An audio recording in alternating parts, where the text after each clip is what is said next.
Bien, bonjour à tous. On est tous contents de se retrouver en grand groupe. Pour ce deuxième temps, nous avons prévu en fait un échange, débat avec plusieurs organisations qui sont également des engagés.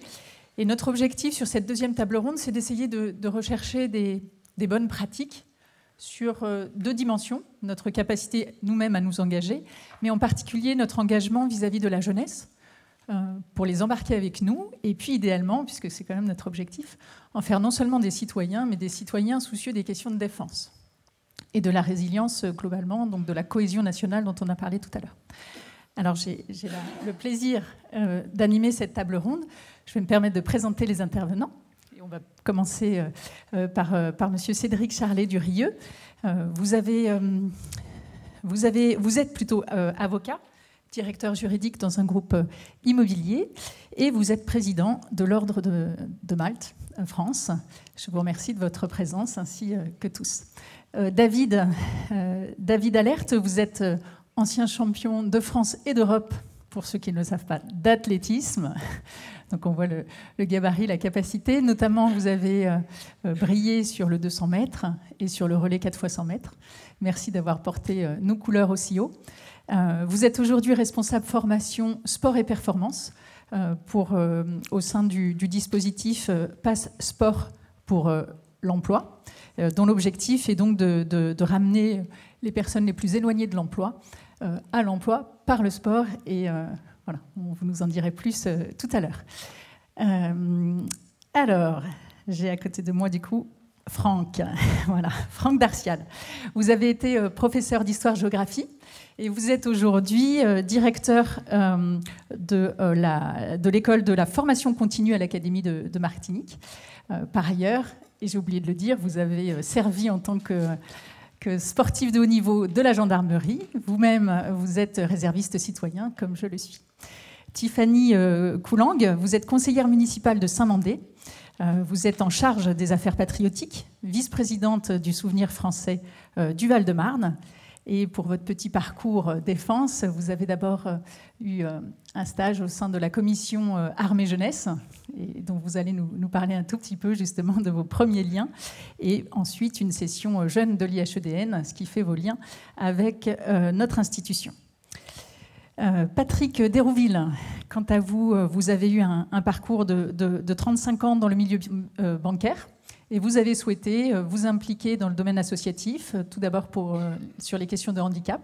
Et puis, depuis quelques années, vous êtes devenu directeur général d'Espérance Banlieue, qui, pour ceux qui ne le savent pas encore et vont peut-être le découvrir, un formidable réseau de 17 écoles dont vous allez nous parler. Et enfin, Marc Vanson. Vous êtes directeur de l'éducation, de la prévention et des liens familiaux à la Croix-Rouge française. Et là encore, je vous remercie de votre présence à tous. Alors, il s'agit d'un débat déjà entre les intervenants. Peut-être pour commencer, on a toutes les générations présentes, mais je me permettrai de solliciter les plus jeunes d'entre nous, Tiffany et David. Est-ce que vous accepteriez de témoigner déjà de ce que vous avez vécu étant jeune?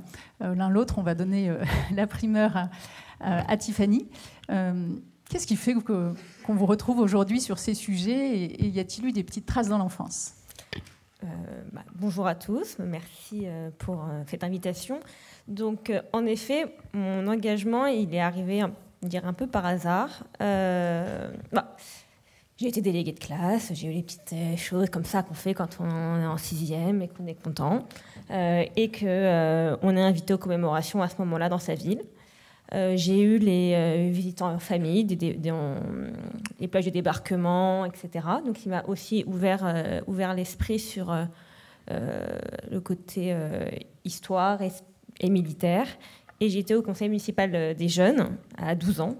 Et donc, le maire de Saint-Mandé, qui était donc Patrick Baudouin, député maire, et qui était en charge de ces questions, qui était à la commission défense, nous a amenés à Verdun, nous a amenés à l'Arc de Triomphe, à Viver la Flamme, nous a permis d'organiser à Saint-Mandé des forums de citoyenneté le 14 juillet, de rencontrer, de voir des uniformes tout simplement, de voir de l'uniforme. Et c'est comme ça que finalement l'intérêt est arrivé. C'est pas du tout ma famille qui était sur les questions militaires, loin de là. Et finalement, grâce à cet élu local, grâce à ces visites, grâce à ces rencontres, je suis là aujourd'hui. J'ai fait donc ce parcours à l'IHEDN Jeunes, la CAGE, et puis aujourd'hui, je suis donc référent défense dans ma ville et j'essaye de faire vivre tout cela et transmettre à la nouvelle génération. Bonjour à tous, merci pour cette invitation. Donc pour ma part, ce que je peux témoigner, c'est qu'on m'a tendu la main un jour et que c'était naturel pour moi de la tendre à d'autres. Cette main tendue, elle a été de par mon premier coach, c'était Frédéric, parce que moi j'ai commencé aux Antilles. Comme tous les jeunes, j'étais pas forcément, enfin comme tous les jeunes de l'époque, j'étais pas forcément attiré par ce qu'il y avait de plus construit. Voilà, je cherchais quelque part un cadre que j'ai retrouvé dans l'activité sportive. Et puis par la suite, cette main tendue, c'est une main en or qui m'a permis de faire de grandes choses. Et j'ai compris que j'étais aussi quelqu'un d'inspirant et tout à fait normal après pour moi d'inspirer les autres par rapport à ce que j'ai pu faire. Parce que cette main m'a permis de faire de grandes choses. Et c'est normal aussi pour moi de la tendre vers d'autres pour qu'eux puissent prendre le relais. Voilà. Le rôle des interactions, des visites, des commémorations, est-ce que c'est quelque chose qui habite le projet des 17 écoles que vous portez ? Bonjour, alors oui, ça l'habite totalement, ça résonne totalement pour nous. Ce qui est important dans nos petites écoles, parce que ce sont des petites unités de primaire et de collégiens, pas de lycée, c'est justement de former des citoyens qui aiment la France. Alors on est des écoles, donc c'est très important d'être des écoles, mais pour ça, il faut se rendre compte du point de départ, puisque comme nous sommes dans des endroits dits sensibles, dans des banlieues ou dans des REP, qui est l'acronyme actuel, on fait parfois des petits tests en début d'année. Les CE2, les CM1, CM2, on leur dit qui est français. Et vous en avez 1 sur 2 à peine qui lève la main. Ce sont des petits, donc il n'y a pas de posture, il n'y a pas de... mais tout simplement, ils ne le savent pas, parce qu'ils ne vivent pas dans un environnement géographique, familial, qui leur permet de savoir qu'ils sont français. Donc c'est très important pour nous de semer des petites graines, et pour ça, il faut qu'ils fassent des activités pour connaître la France. Ils vont rester toute leur vie en France. Voilà, donc pour nous, c'est très important d'insister beaucoup sur la géographie culturelle, la géographie des terroirs, que ce soit incarné, sur l'histoire, sur le patrimoine français, sur les monuments, sur notre culture. Voilà, je m'arrête là, mais je pense que c'est très important de leur donner cette occasion et de tendre cette main vers ces jeunes, vers ces enfants qui sont dans des quartiers. Et nous, ce qui nous motive beaucoup aussi, c'est tout simplement, ça peut paraître c'est une égalité des chances. Voilà, puisque dans ces endroits-là, il n'y a pas forcément d'égalité des chances scolaires. Égalité des chances devant ou face à l'engagement. C'est quelque chose auquel les uns et les autres, je crois, vous tenez beaucoup. Peut-être Franck évoquer quelles sont les attentes un petit peu plus tard des jeunes qui se présentent, quelles sont les attentes d'engagement de nos ados ou de nos jeunes adultes. Merci Laetitia. En effet, pour continuer ce que vient de dire mon collègue de gauche, je crois que l'engagement se prépare dès le plus jeune âge. Dès la maternelle, vous m'excusez, je suis du monde de l'éducation nationale, donc je parle de cette manière-là. Dès la maternelle, il faut engager cette jeunesse de manière à cultiver la fraternité. J'ai eu un engagement du côté de la réserve citoyenne parce que j'étais dans un établissement scolaire où il y avait 34 nationalités, et j'ai connu ce que tu as dit, où quand j'entrais dans une classe et je demandais qui est français, eh bien la plupart disaient non. Pourtant, ils avaient une carte d'identité française, mais ils ne se sentaient pas français. Donc, faire peuple, la fraternité, je crois que c'est le domaine dans lequel la réserve citoyenne peut agir utilement. Je prends un exemple. On dit que notre jeunesse ne s'investit pas. Et du côté de la Martinique, d'où je viens, ce phénomène se répète. Eh bien non. il me semble que cette jeunesse s'investit, mais différemment. Donc il nous faut comprendre comment cette jeunesse s'investit et adapter à la fois nos éléments de langage et ce que l'on va proposer à celle-ci de manière à ce que ça corresponde. La question du développement durable, par exemple, la question de la justice, la question de quelle société nous voulons, cela apparaît de manière très nette. Je reprends l'exemple de la Martinique. Premier tour des élections, on vote Mélenchon. Deuxième tour, on vote Le Pen. On peut se poser des questions. Derrière, il y a une interrogation sur le modèle sociétal. Et ce que j'essaie de faire en tant que réserviste citoyen, c'est ça, développer l'engagement, la citoyenneté. Marc, peut-être côté Croix-Rouge française, quels sont les jeunes qui frappent à votre porte? Quelle est la proposition que vous leur faites en matière d'engagement? Bonjour à tous. Alors, effectivement, je confirme tout ce que j'ai entendu jusqu'à présent. Il y a un fort désir d'engagement chez les jeunes aujourd'hui. On le voit à la Croix-Rouge française où aujourd'hui on a un peu plus de 60 000 bénévoles engagés, parmi lesquels on a plus de 14 000 bénévoles de moins de 30 ans. Donc c'est beaucoup. Et c'est une bonne nouvelle. Et ils sont engagés aussi bien sur des missions de secourisme, d'aide sociale, d'éducation. Donc on a un vivier d'engagement. Une des questions qui est posée, c'est celle de l'égalité des chances. Qui s'engage aujourd'hui? Est-ce qu'on offre la possibilité de s'engager à tous les jeunes? Tiffany Kulang expliquait son parcours d'engagement et on perçoit à travers ce qu'elle dit quand même un soubassement familial avec un intérêt pour peut-être les lieux de mémoire, voilà, et tant mieux. Et comment est-ce qu'on arrive à proposer ce type de découverte, cette expérimentation de l'engagement au plus grand nombre de jeunes? Et ça, c'est un vrai sujet pour la Croix-Rouge française, notamment parce que nous, notre mission, c'est de renforcer la résilience personnelle et collective dans la société pendant les crises, sur l'urgence, la protection, après les crises pour le relèvement, mais aussi en amont, et c'est de plus en plus ce qu'on veut faire sur le volet de prévention et d'éducation, et notamment l'éducation à l'engagement. Comment est-ce qu'on offre à des jeunes la possibilité d'expérimenter, parce que c'est vraiment ça qui est important, on perçoit l'importance de l'engagement quand on le vit et qu'on en tire de la joie, parce que bien souvent c'est quand même un des fruits de l'engagement, et je pense que vous le vivez chacun dans vos engagements personnels. Au-delà du sens du devoir, il y a aussi une joie qu'on peut recevoir quand on se rend utile. Et donc nous, on a deux types d'actions pour permettre aux jeunes d'expérimenter cette joie de l'engagement. D'abord, on a des options Croix-Rouge où on intervient dans les établissements scolaires. Des bénévoles interviennent pour former les jeunes sur les questions sociales, sur les principes de l'engagement, etc., mais aussi pour les faire passer à l'action. Et ça peut être vraiment aider une classe à monter une maraude, organiser une collecte de vêtements, s'engager sur les thématiques environnementales, comme le disait Franck Datia tout à l'heure. Ça fait partie des sujets qui sont aujourd'hui très, très forts chez les jeunes. Donc ça, on développe ces options Croix-Rouge. Et puis on a aussi des appels à projets où on accompagne des jeunes qui veulent porter des projets avec l'idée de développer leur sens de l'initiative. Et nous, on leur donne même peut-être un petit coup de pouce financier parfois quand ça demande un peu d'accompagnement, et surtout de l'accompagnement méthodologique. Et en fait, on est très marqué par ce que ça produit chez les jeunes et ce que ça peut faire bouger aussi dans notre système éducatif. Une des grandes finalités de nos politiques éducatives aujourd'hui, quand on voit les textes de loi, les grands discours politiques, c'est la question de l'accès à l'autonomie.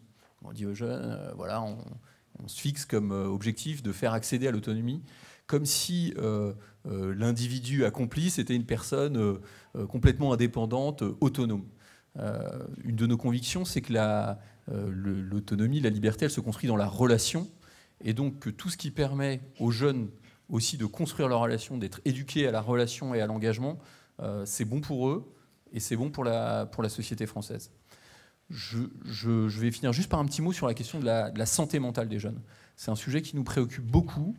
Je pense qu'on ne mesure pas encore l'impact qu'a eu la crise sanitaire. Alors j'en parle au passé, on est encore dedans, mais notamment le confinement. Il y a des choix politiques qui ont été faits, voilà, qui sont ce qu'ils sont, qui ont quand même visé à protéger les plus fragiles, les plus âgés. Je ne conteste pas ces choix, mais je pense qu'on n'a pas fini de mesurer l'impact que ça a eu sur les plus jeunes, à des moments clés dans leur construction psychologique humaine. Et sans doute que l'éducation à l'engagement, dès maintenant, et donc un engagement très fort, et je pense que la réserve citoyenne peut jouer un rôle là-dessus, peut être un des moyens de compenser une partie des dégâts qui ont été causés dans la jeunesse de notre pays sur les dernières années. Vous évoquiez le Covid. Je crois savoir qu'auprès de l'Ordre de Malte, le Covid a eu aussi un effet d'engagement. Peut-être surfer sur ce premier sujet, mais effectivement aussi bien compléter, apporter votre témoignage sur ces sujets d'engagement et puis de qualité. Comment on maintient dans la durée. Merci beaucoup. Je partage totalement ce qui vient d'être dit, et Marc en particulier.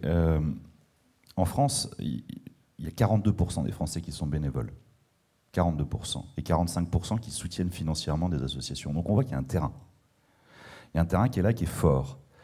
Et c'est 21 millions d'adhésions. Alors ça va du club de sport à l'association caritative, en passant par la réserve citoyenne, etc. Mais on a déjà 21 millions, une base de 21 millions. Comme vous le disiez, les jeunes bénévoles, à l'Ordre de Malte, on a 13 000 bénévoles en France. Et les jeunes bénévoles, c'est un quart. Et ce quart-là, il vient pourquoi? Alors, on leur dit, vous faites ce que vous voulez. Parce qu'on a une multiplicité d'actions, du secourisme, de la solidarité, comme la Croix-Rouge, et ainsi que des établissements médico-sociaux. Mais vous faites ce que vous voulez. Mais on voit que le jeune qui reste, à la fin, c'est celui pour lequel l'engagement était un peu difficile, on va dire, ou pour lequel il n'était pas là en consommateur. Et celui-ci, quand vous le captez pour des années et des années. Prenez l'exemple du Covid. Oui, pendant le Covid, nous, on n'a pas eu de problème. En plus, comme on avait le droit avec la préfecture de police de Paris de signer des attestations pour sortir du confinement, et les gens étaient contents de prendre l'air. Donc, on a quadruplé les maraudes de SAMU social, par exemple, à Paris. Quadruplé. À un moment donné où, en plus, les SDF n'avaient plus rien à manger, parce qu'ils n'avaient plus les produits de la quête, de la Manche. Donc on a pu être sur le terrain. Je vous prends un autre exemple. On a envoyé, là, avec la crise ukrainienne, des secouristes à la frontière, en Pologne, en Hongrie, mais il n'y a pas eu de problème pour remplir les équipes. Du jour au lendemain, les jeunes, et moins jeunes d'ailleurs, se sont mobilisés immédiatement pour partir pendant 10 jours, lâcher leur métier et aller là-bas. Alors, donc ce sentiment, on arrive à le capter. Il s'est développé avec le Covid, mais comment on peut faire après pour le pérenniser? On parle beaucoup de RSE dans le monde de l'entreprise, etc., mais comment on arrive à faire que l'employé dans une société arrive à faire son engagement bénévole? Et comment ça peut être valorisé dans une politique d'entreprise? Pour les réservistes, l'employeur est obligé pendant 5 jours de laisser son collaborateur partir pour aller faire des périodes dans son régiment. Pourquoi pas? Mais ça n'existe pas pour le réserviste citoyen. Ça n'existe pas non plus pour le secouriste de la Croix-Rouge, qui tout d'un coup, du jour au lendemain, les pouvoirs publics disent bah voilà, il y a une catastrophe naturelle dans le sud-est de la France, il faut partir en masse pour aller aider. Et ben là, c'est une négociation qui se fait avec son employeur. Donc si on arrivait, j'en profite parce que j'ai vu qu'il y avait Philippe Gosselin au premier rang, donc voilà, on a un élu au Parlement, c'est le statut du bénévole. Le statut du bénévole au sein de l'entreprise et du monde professionnel. Comment on arrive à déclipser certains rouages qui font que cet accès au bénévolat sera encore plus fort. Parce que comme je vous l'ai dit au début, on a ce terreau-là. On a 21 millions de Français qui adhèrent à une association, quelle qu'elle soit. Donc comment on fait ça? C'est l'accès, donc la RSE, c'est derrière... Alors, quand on donne de l'argent, on a bien un reçu fiscal, mais quand on donne du temps, pourquoi on ne valoriserait pas ce bénévolat au bilan des entreprises, des associations? Pourquoi il n'y aurait pas une incentive là-dessus? Voilà, pour être ces catalyseurs, c'est favoriser cet engagement bénévole, parce qu'il est là, et je pense que les Français sont généreux de ce côté-là. C'est vraiment un enseignement de la crise Covid. Oui, les Français ont été généreux et solidaires, les uns avec les autres. Vous évoquiez aussi, alors tout à l'heure on en parlait pour la politique de l'armée de terre, pour la réserve terre, en tout cas réserve citoyenne, pas complètement de quantitatif, mais surtout du qualitatif. Peut-être revenir aussi sur ce qui fidélise au sein de l'Ordre de Malte. Je crois que vous avez un mot d'ordre qui est de dire, pas forcément beaucoup, mais une action de qualité, justement, de proximité avec chacun? Oui, alors je pense qu'on partage ça avec tous ceux qui sont là, mais c'est vraiment le qualitatif avant le quantitatif. C'est ça qui va nous intéresser. On le voit avec la crise Covid, la pauvreté a explosé. Et des populations qui étaient beaucoup plus... qui sont dans le monde actif, qui travaillent, mais qui vont dormir dans leur voiture. Des jeunes qui étaient en restauration, dans l'hôtellerie, et qui se sont retrouvés ou dans le BTP, qui se sont retrouvés du jour au lendemain au chômage parce qu'ils n'avaient pas une famille pour les soutenir, qu'ils n'avaient pas une trésorerie suffisante, et donc ils sont passés de l'autre côté. Donc, se réadapter toujours dans ses actions, on part sur de l'épicerie solidaire, par exemple, ou le monde étudiant aussi. On l'a vu pendant le Covid, on distribuait des kits d'hygiène et des paniers repas à des étudiants, par exemple, à Avignon, parce qu'ils ne pouvaient plus avoir leur petit job, être babysitter ou ce genre de choses, donc ils n'arrivaient plus à se nourrir, tout simplement. Donc voilà. Et derrière, c'est à la fois ce lien entre les bénévoles et celui qui va recevoir l'aide. Et souvent, on voit, par exemple, chez ces étudiants, celui qui a reçu, comme vous le disiez tout à l'heure, va s'engager derrière. Parce que la main lui a été tendue, on a fait de la qualité et pas de la quantité, on n'est pas là pour faire du chiffre. Et derrière, il se dit, ah ouais, je vais donner un sens à ma vie. Parce que c'est ça la clé. La clé là-dedans, c'est quel sens je donne à ma vie. Et le jeune, bon, il va finir ses études, ok, il va sortir en boîte de nuit, il a des copains, des copines, et à un moment donné, il va se réveiller, il va se dire, mais je donne quoi comme sens à la vie? Donc là, pour ça, il y a le monde associatif, qui est là pour répondre à ça. C'est que ça peut être sportif, pas sportif, le monde associatif. Et après, derrière, c'est aux décideurs qui sont ici de voir comment on peut faire pour améliorer ça. Moi, dans mon équipe, j'ai un réserviste qui est dans les troupes de marine. Ok, très bien, lui, il a le droit d'aller faire des périodes. Et moi, je suis réserviste citoyen. Ah bah non, vis-à-vis de mon employeur, il faut que je pose des jours de congé quand je vais aller faire Cameroun à la cavalerie. Donc voilà, petite thèse. Justement, c'est important. Alors pourquoi on insiste sur cette qualité, c'est notre petit moment coaching du réserviste citoyen. C'est justement parce que c'est ce qui porte, on l'a entendu dans vos témoignages. Peut-être revenir, David, sur vos actions au quotidien avec ces jeunes du Pass Sport Emploi. Qu'est-ce que vous partagez avec eux? Qu'est-ce qui se passe comme interaction sociale? Pourquoi c'est utile, ce dispositif? Alors pourquoi c'est utile? Donc du coup, je vais revenir déjà sur... Je parlais d'inspiration parce qu'il faut inspirer tout le monde et il faut comprendre que chaque maillon est important. On l'a tous évoqué. Passeport pour l'emploi, en fait, c'est un organisme de formation qui a été créé par Thierry Marx, le chef étoilé, et Benoît Campargue, un ancien manager des équipes de France de judo. Donc, deux personnes inspirantes. Le logo, il est composé de bleu, de blanc et de rouge. Déjà, il y a les couleurs qui font rappel à la nation. Mais ce qui est important, c'est que ces couleurs, je les ai portées aussi en tant que sportif, en portant les couleurs de la France à travers mon maillot. Elle véhicule des valeurs, les valeurs sportives que vous connaissez tous, qu'on retrouve aussi dans le monde militaire. C'est pour ça que j'ai été vraiment aussi capté par la gendarmerie quand il fallait la représenter aussi.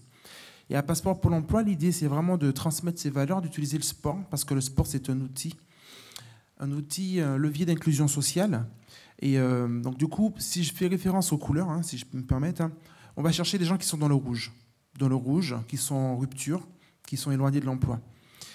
Ces gens, on va essayer de les ramener dans le bleu, en leur transmettant des valeurs sportives, l'engagement, en essayant de leur transmettre l'abnégation, l'esprit du collectif, vraiment toutes les valeurs propres au sport. On va leur donner confiance en eux à travers ce dispositif. C'est vraiment ça avant tout. Une fois qu'ils sont inspirés, qu'ils sont dans ce dispositif, l'idée ensuite, c'est de les ramener vers le blanc. Le blanc, pour qu'ils puissent retrouver une certaine sérénité au niveau spirituel, enfin je dis au niveau de l'esprit, un peu de tout. À partir de ce moment, ces gens, ce seront des gens qui seront assez accomplis et là, on aura fait notre travail. C'est ce qui s'est passé avec moi. Donc, à travers Passeport pour l'emploi, donc en gros, c'est un dispositif qui permet de capter les jeunes avec le sport.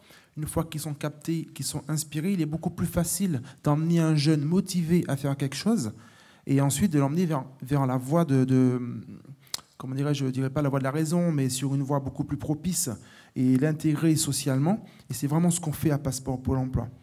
L'idée, c'est qu'à la fin du dispositif, qu'on les remet à l'emploi, on les remet à l'emploi avec un CDI, avec un contrat. Mais il faut comprendre aussi que ce sont des jeunes, au départ, qui qui ne trouvaient pas leur place dans la société. Et une fois qu'on comprend, parce qu'il y a eu aussi, si je peux me permettre, un changement vous l'avez tous remarqué, les jeunes d'aujourd'hui ne sont pas les jeunes d'avant, qui sont influencés par pas mal de choses, des réseaux sociaux. Donc il faut comprendre, par contre, il y a quelque chose qui marche toujours, c'est le sport. Nous, je suis intégré et engagé dans une association qui prône les valeurs sportives.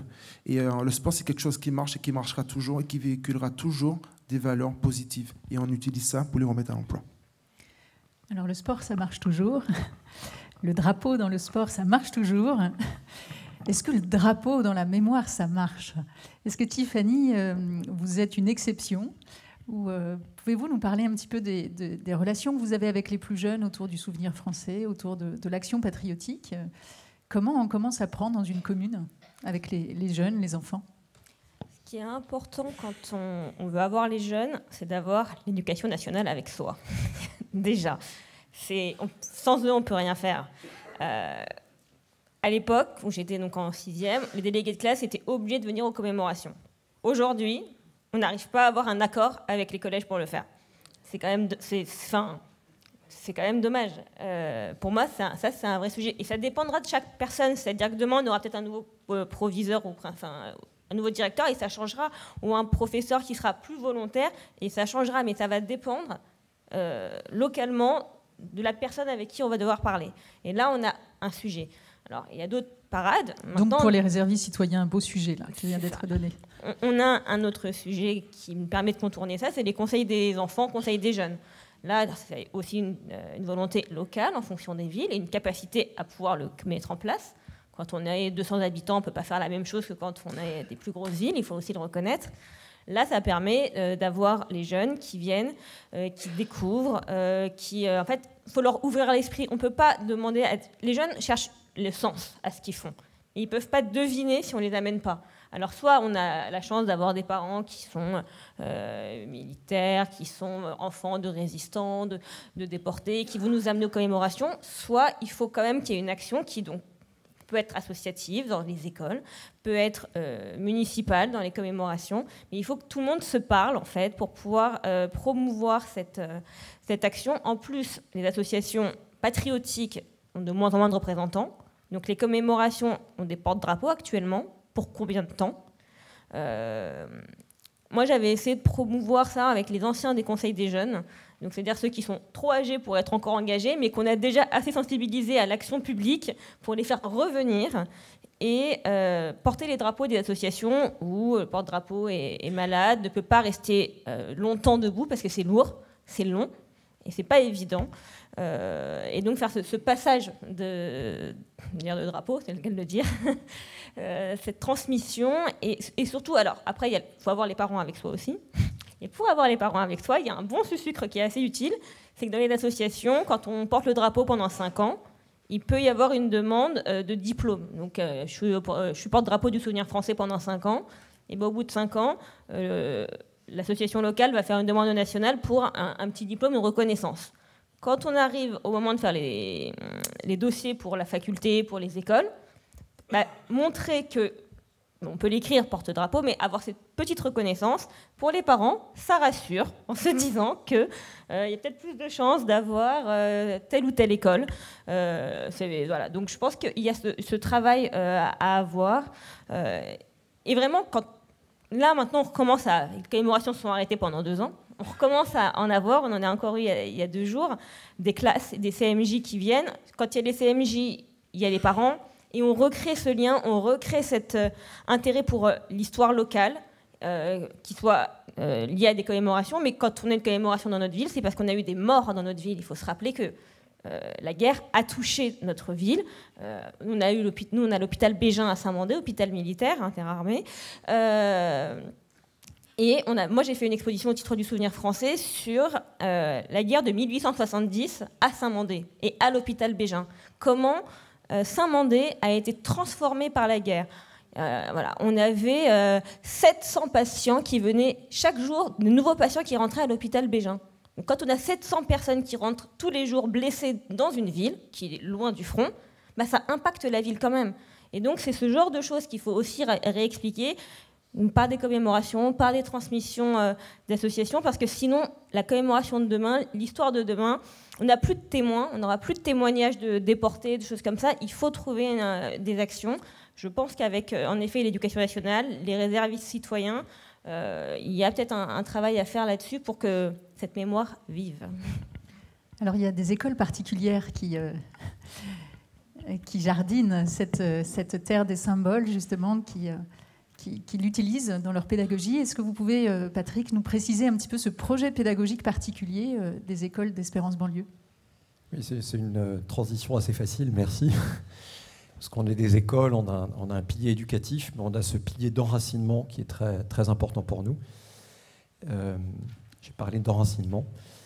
C'est très important parce que c'est vrai que ces jeunes, ils ont besoin de rites et de codes.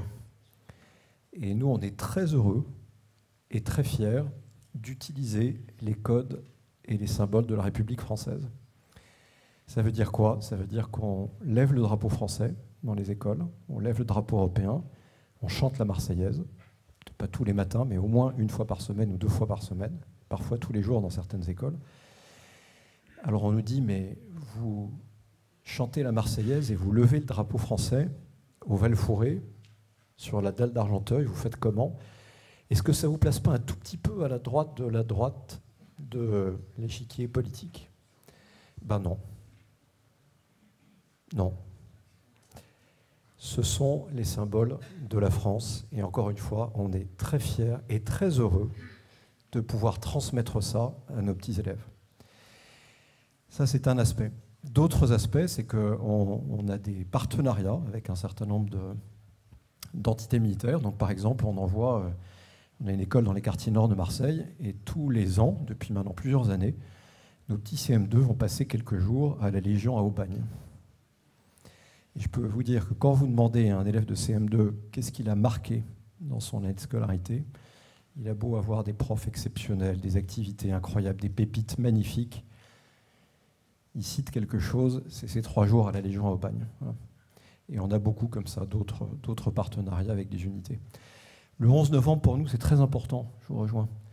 On envoie nos petits élèves, qu'il fasse froid ou pas, qu'il pleuve ou pas, parce qu'en général, quand même, assez souvent, le 11 novembre, il pleut et il fait froid. Ce n'est pas une question de choix, c'est une question d'enracinement, c'est une question de comprendre, c'est une question de connaître. Voilà, donc pour nous, c'est des choses qui sont très, très importantes.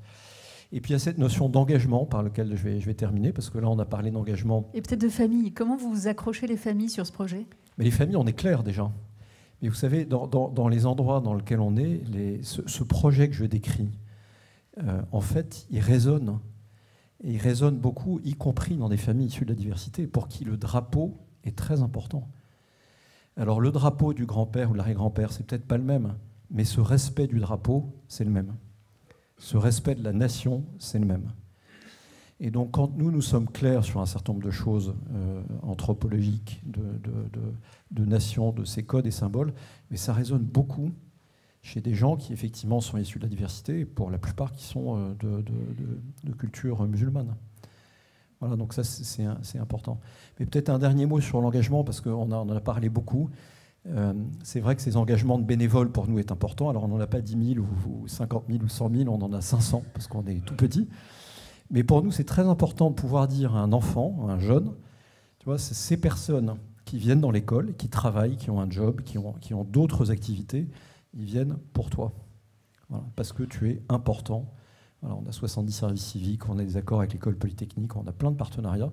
On attire des jeunes de grandes écoles qui viennent parce qu'ils veulent changer quelque chose à l'éducation. Et pour un enfant qui est dans nos écoles Espérance banlieue, c'est majeur, c'est vraiment très important. À la Croix-Rouge française, moins difficile peut-être ou plus neutre votre signe de ralliement, votre symbole à vous. Quel est ce rapport? Est-ce qu'il y a une demande de symbolisme? Est-ce qu'il y a une demande de structuration? Quelle expérience vous apportez aux jeunes? C'est vrai qu'on a un emblème qui est très connu, qui rayonne dans le monde entier, qui a une forte signification. Et on est fiers de cet emblème, et on sent quand on intervient par exemple dans les établissements scolaires que les jeunes qui s'engagent avec nous sous cet emblème sont fiers quand on leur remet par exemple la chasuble de la Croix-Rouge française. Ils sont honorés de le porter, ils sont fiers de le porter. Donc je converge aussi vers ce qui a été dit sur l'importance des codes, des repères. On le sent vraiment. Sur la question des cérémonies patriotiques, c'est vrai que nous, les jeunes qu'on sensibilise dans le cadre des options Croix-Rouge aussi, pas systématiquement, mais participent aussi volontiers aux cérémonies patriotiques. On a une action importante de diffusion du droit international humanitaire. Ça fait partie des missions statutaires de la Croix-Rouge. Alors, chez vous, vous appelez ça le droit des conflits armés, mais c'est la même chose. Et donc, c'est vrai on est souvent appelé de fait à faire œuvre de mémoire pour rappeler comment sont nés ces principes du droit international humanitaire et qui sont le fruit de notre histoire avec les conventions de Genève, etc. Donc ça, c'est vrai que c'est un point qui est important de montrer cet enracinement dans une histoire. Et on sent qu'il y a une sensibilité, un attrait. Comme on le disait tout à l'heure, un des vrais enjeux, c'est de le partager largement. Les situations que décrivait Patrick Dérouville sur la dalle d'Argenteuil, on les retrouve aussi dans les beaux quartiers de perte de repères ou de désaffiliation d'une certaine façon d'une partie de la jeunesse. Donc je pense que effectivement cet engagement dans l'éducation à l'engagement est une des réponses à ce risque de désaffiliation, et que ça passe moins par des grands discours, même d'une certaine façon. Depuis quelques années, on a remis l'enseignement moral et civique à l'école, on insiste sur l'apprentissage de la Marseillaise, etc.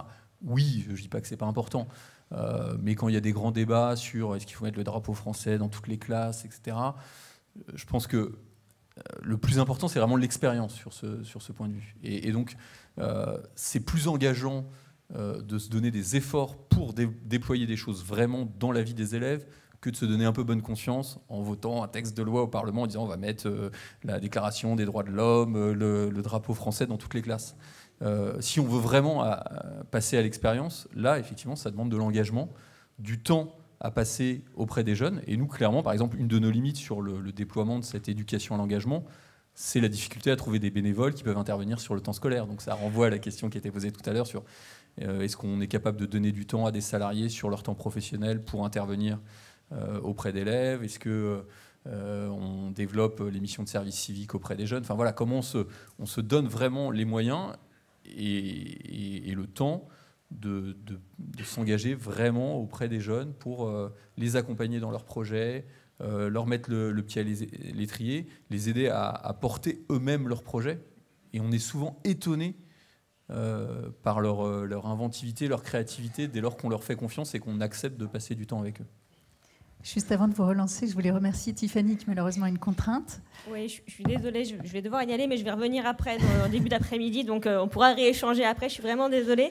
Mais alors, je voulais juste, parce que là, ça fait 2 fois que vous en reparlez, mais je pense qu'avec le télétravail qui se met en place, peut-être qu'il va y avoir une flexibilité des horaires qui va peut-être faciliter cet engagement. Ce sera mon mot de la fin, mais je suis là tout à l'heure, je suis vraiment désolée, je n'ai pas pu changer mon rendez-vous, le temps de devoir y aller et de revenir. À tout à l'heure. Pas de souci, merci Tiffany, à tout à l'heure. Du coup, Marc, il y a une double expérimentation que vous proposez côté Croix-Rouge, parce qu'on en a parlé en préparant. C'est effectivement le pas de l'action, agir et devenir quelqu'un dans cette qualité du rapport à l'autre, première expérience, et c'est pas des moindres. Et puis, dans votre organisation, dans votre association, il y a aussi un apprentissage presque de la responsabilité fonctionnelle, de la structure. Oui. Parce que tout ça, en fait, une action bénévole, ça ne s'invente pas, ça ne se fait pas sans moyens et sans organisation derrière. Alors, c'est vrai qu'on arrive assez facilement à capter des personnes qui veulent s'engager 1 heure, 2 heures, qui, sous le coup de l'émotion, quand il y a une crise, se présentent à une unité locale de la Croix-Rouge. Ça, j'allais dire, presque une de nos difficultés, c'est qu'on ne sait pas forcément très bien gérer cet afflux quand il arrive, parce qu'on a besoin de cadres bénévoles et de gens qui prennent des responsabilités pour structurer, développer, organiser. Et un de nos défis, c'est justement d'apprendre cette responsabilité, cette prise de responsabilité aux plus jeunes. Et donc, on a un effort assez volontariste d'éducation. Alors, nous on dit au leadership, on pourrait dire au commandement ici, comment est-ce que on apprend aux jeunes à prendre des responsabilités, comment on arrive à détecter des jeunes qui sont peut-être avec des aptitudes pour les déployer dans l'encadrement de plus jeunes. Au passage, un des travers français, c'est souvent de confier des responsabilités à ceux qui sont aptes à les exercer.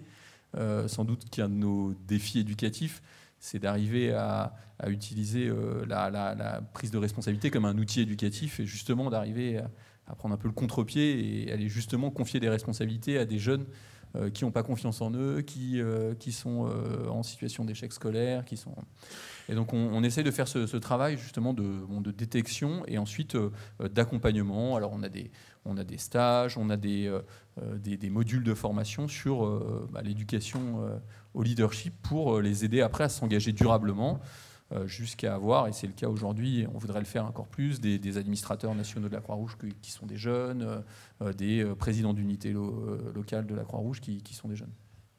Alors vous l'avez évoqué tout à l'heure, David, nos jeunes, ils ont une particularité. Il y a un peu un retournement quand même de période, c'est qu'ils sont bombardés de réseaux sociaux. On en a parlé aussi, c'est une vraie dimension aujourd'hui de la guerre intégrale, du conflit intégral. Quel est votre regard ou votre retour par rapport à ça? Quel est l'enjeu pour vous? Et toute cette question de l'esprit critique finalement qui est à mettre en place en fait pour pouvoir embarquer nos jeunes. Alors déjà dans notre dispositif, on intègre les réseaux sociaux. C'est comme les enfants, quand ils font des bêtises et tout, plutôt que de leur interdire de le faire, on va plutôt leur apprendre à utiliser ou à faire. Donc, dans nos dispositifs, on est beaucoup sur... donc, la porte d'entrée, c'est l'image.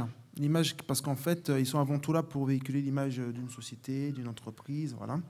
Donc, on utilise cette porte d'entrée et ensuite, on les apprend à utiliser, en fait, ces réseaux sociaux. Une fois qu'ils sont captés par l'intérêt, puisqu'en fait, souvent, ils ne se rendent pas compte de l'impact. L'impact de l'image sur les réseaux sociaux, ça va tellement vite. Une fois qu'ils sont captés par ça, ils sont plus sensibilisés, on leur montre un peu les limites. Et bien sûr, l'effet boule de neige qu'il pourrait y avoir avec le moindre grain de sable qui pourrait être dans les rouages. Donc c'est vraiment, c'est vraiment ça l'idée, en fait. Du coup, peut-être également par rapport à ce contexte de la Martinique, mais plus généralement de nos jeunes générations, peut-être votre retour également sur cette notion d'esprit critique qu'il faut mettre en place pour pouvoir avancer sur la question de l'engagement et même de la cohésion ou du sentiment d'appartenance. Oui, tout à fait. Je pense même que c'est une problématique qui dépasse les jeunes. Pourquoi ? Nous nous sommes très tôt aperçus que les jeunes sont utilisateurs, dévoreurs de réseaux sociaux. Ça, il n'y a pas de problème. Et à la limite, ils sont les maîtres et nous sommes leurs élèves. À ce niveau-là, c'est clair. Personnellement, je n'ai aucune honte à demander à mon fils dis-moi comment on fait là, avec la tablette, j'y comprends rien. Et j'imagine que c'est une situation que vous connaissez aussi. Par contre, ils ne savent pas du tout, mais pas du tout, comment faire pour se préserver. Ça, c'est une première chose. Et deuxièmement, c'est du pain béni de nos jeunes à la désinformation. D'où la nécessité de développer l'esprit critique. Ils avalent tout, ils ne cherchent pas à se renseigner. Dès lors qu'une information tombe, elle est gobée. Mais il n'y a pas que les jeunes. La question du Covid nous l'a bien montré, que ça dépasse les générations. Alors comment on fait, nous ? Eh bien, on forme justement à la cyberdéfense les jeunes. Ça se passe comme ça. Quelques jours avant l'intervention dans une classe, en général, je m'y rends avec un ami qui s'y connaît en informatique.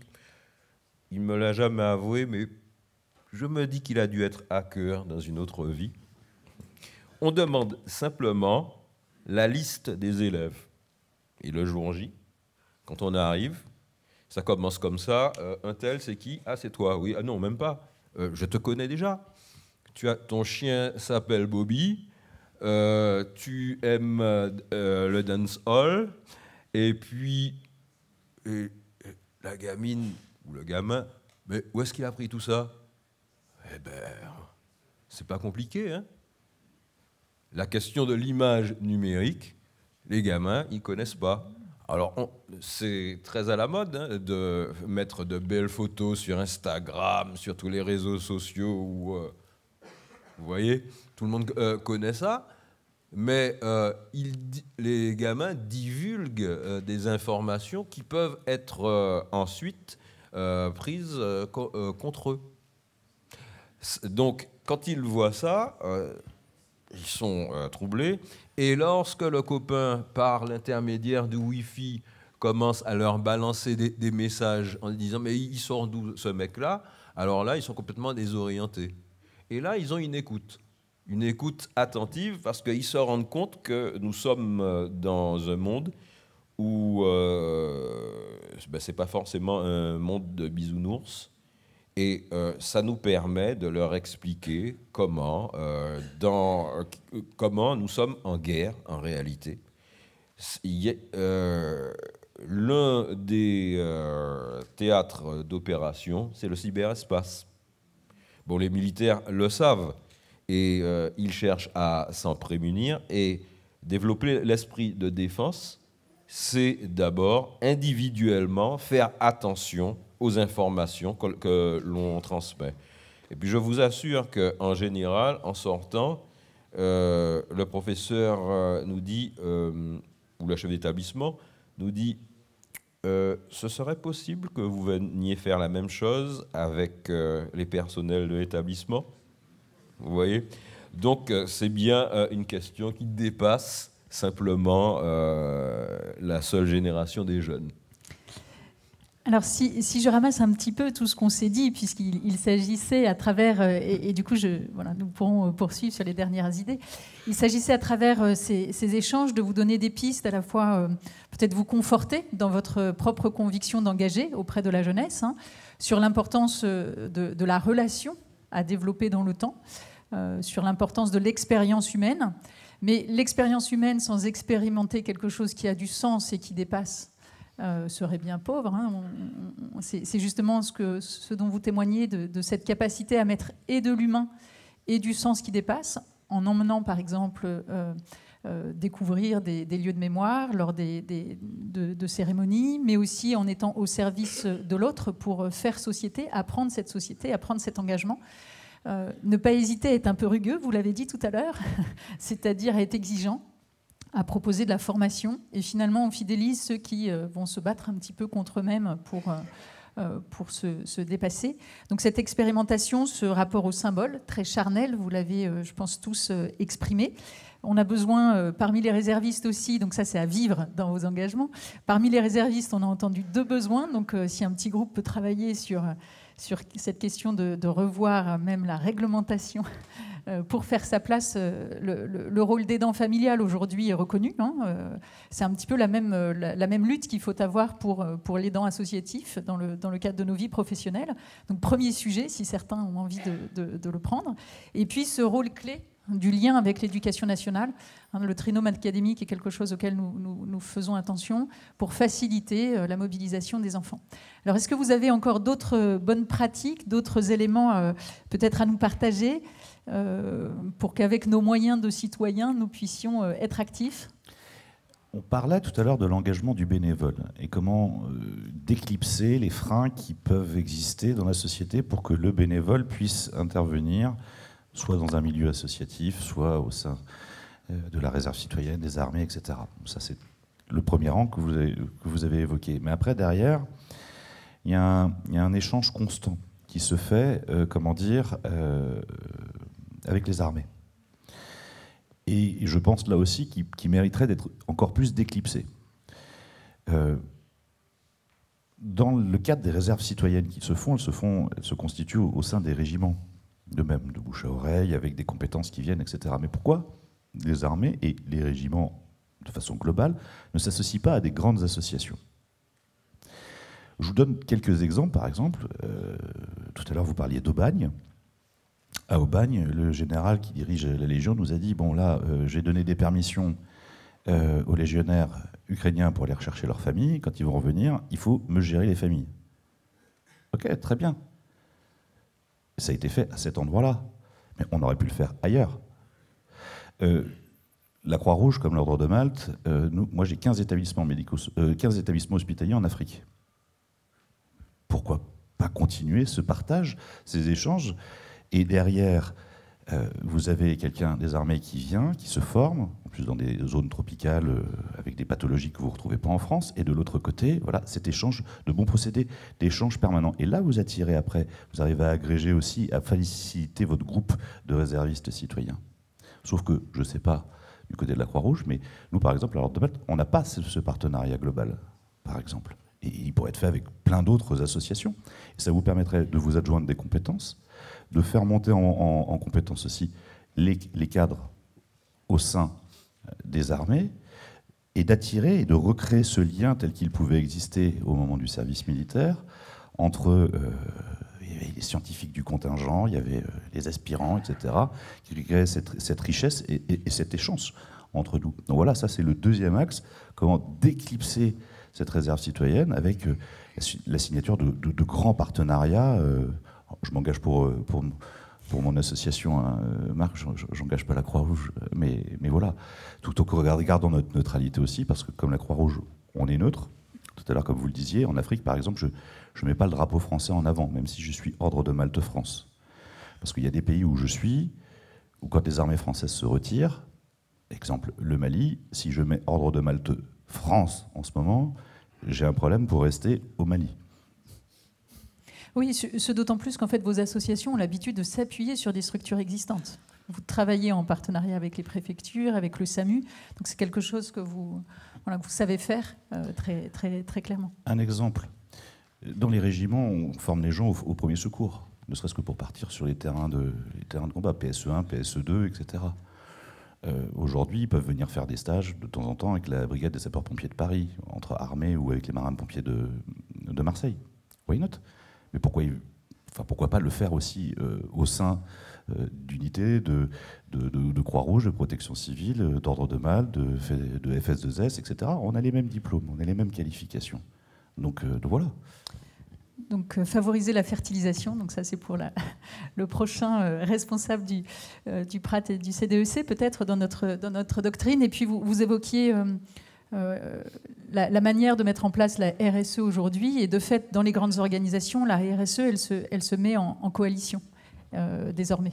Le premier temps de la RSE, c'est de travailler sur soi-même, mais le deuxième temps, c'est d'agir ensemble dans des coalitions actives. Donc c'est peut-être un petit peu cette forme que vous décrivez. Peut-être pour conclure, est-ce que l'un de vous souhaite encore partager une bonne pratique, oui, ou commenter un point? C'est pas une bonne pratique, c'est une demande en fait.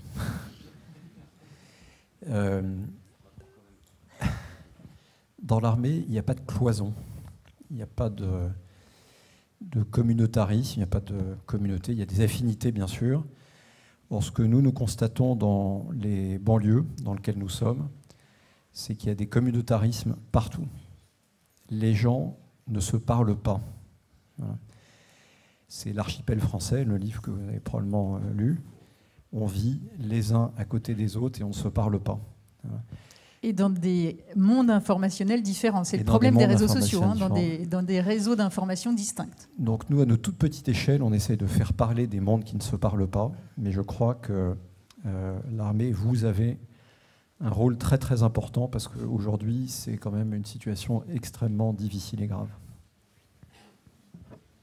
Oui, alors pour compléter ce qui vient d'être dit, les armées, de manière générale, et l'armée de terre en particulier, a, de ce point de vue-là, selon moi, un rôle unificateur. Pour le jeune, l'intérêt de l'armée, qu'il ne retrouve pas forcément ailleurs, c'est que l'armée est non jugeante et non blâmante quand ils entrent là. Et ça, ils comprennent. Ils comprennent... malgré leurs origines différentes, leurs cultures différentes. Et je parlais de justice tout à l'heure. ils savent que là, on les prend tels qu'ils sont. Et c'est ce qu'ils attendent. Une société qui serait en fait à l'image de l'armée. Et c'est pour ça que, et ça je le dis et je le répète, j'ai essayé un tas de choses pour pouvoir sortir des gamins de la difficulté, et je n'ai jamais trouvé mieux que la réserve citoyenne pour cela. Bon, ben, ce sera le mot de la fin.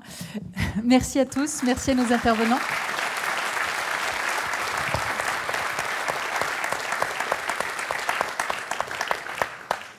Merci beaucoup à chacun des intervenants pour ces échanges absolument passionnants. On voit qu'il y a des éléments d'approfondissement qui sont nombreux, sur lesquels il va falloir travailler. Merci beaucoup Marie-Laetitia pour l'animation de cette table ronde. Je crois que tout ce que vous avez pu évoquer autour du sens, de l'engagement, de la fidélisation, enfin, tous ces éléments finalement qui structurent les propos depuis le début de la matinée sont des bons éléments sur lesquels rebondir pour la phase suivante, c'est-à-dire celle du déjeuner. Voilà. Mais avant de mériter, mais vous l'avez tous mérité bien sûr, ces échanges au cours du déjeuner, je vous donne rendez-vous juste devant l'amphithéâtre Foch, où une photo de groupe va être prise, avant de poursuivre dans les salons qui jouxtent l'amphithéâtre pour approfondir tous ces échanges. Merci beaucoup.